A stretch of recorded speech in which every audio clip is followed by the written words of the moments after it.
In Baltimore, there has been a long tradition of men who could put the ball in the end zone. And last week, a lot of those men, like jogging back Tom Matty, were on hand in Memorial Stadium for a trip down memory lane as the Colts held an old-timers reunion. One old-timer who looked like he still has the moves was Lenny Moore, who scored 113 career touchdowns, including 20 in 1964, to become the Colts' all-time leader.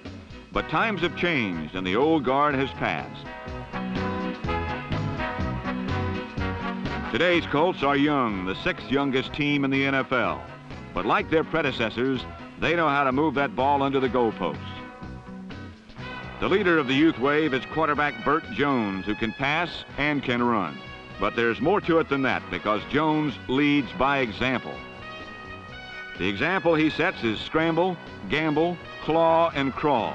Just get results.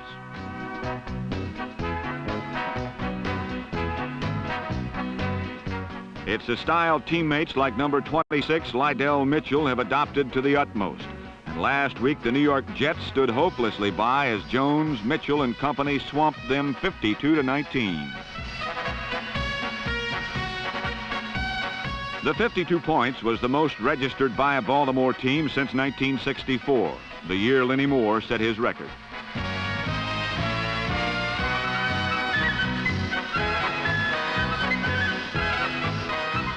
Last week, the Colts were thunder on the ground and lightning in the air.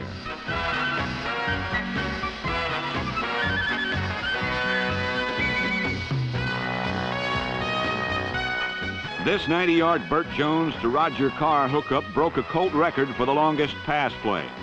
The old record was 89 yards, held jointly by Carr and Jones, who did it 2 weeks ago, and John Unitas and John Mackey, who did it in 1966. So the vibrant young Colts are in awesome company and breaking some heady records already.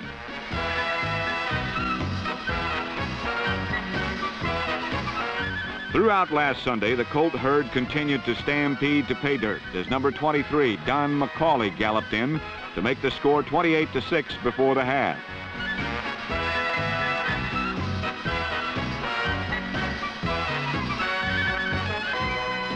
There is no doubt that the Jets are in serious trouble, and flashes of brilliance like this Joe Namath to Ed Bell pass are increasingly rare.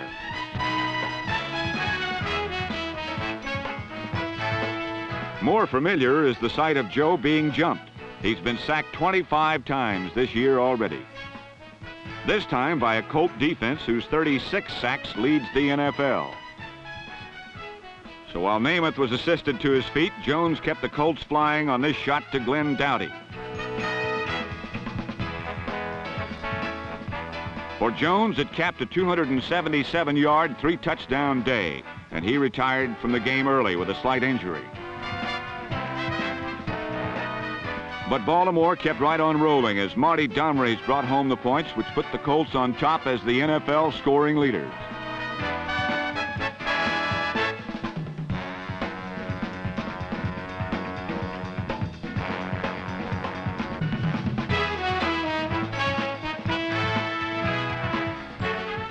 Let's not forget that Baltimore defense, because they too chipped in on number 72, defensive end Fred Cook's recovery and run.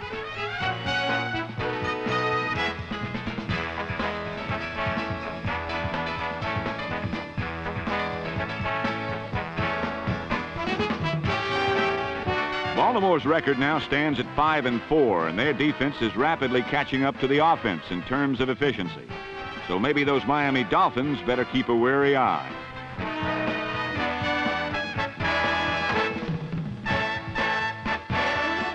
However, offense and defense are only 2/3 of the way to the top. A very important 1/3 of the road to success is powered by the special teams, whose skills or lack of them can often turn a team or a game around.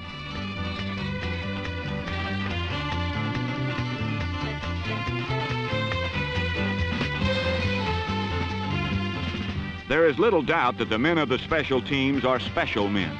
They appear in crucial situations rife with tension and handle everything with cool and aplomb.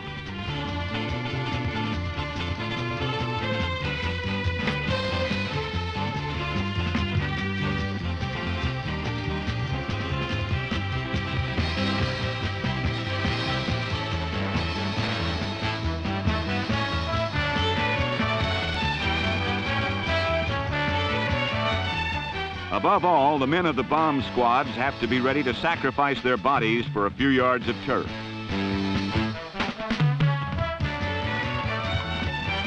But then this is a characteristic sacrifice that must be made by all good football players.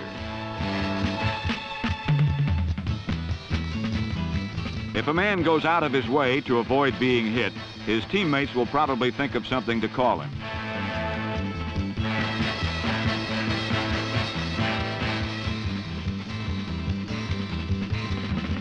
So if a player isn't ready to put his head down and turn it upfield for that extra yard or inch, then in some cases, he might as well be on the bench.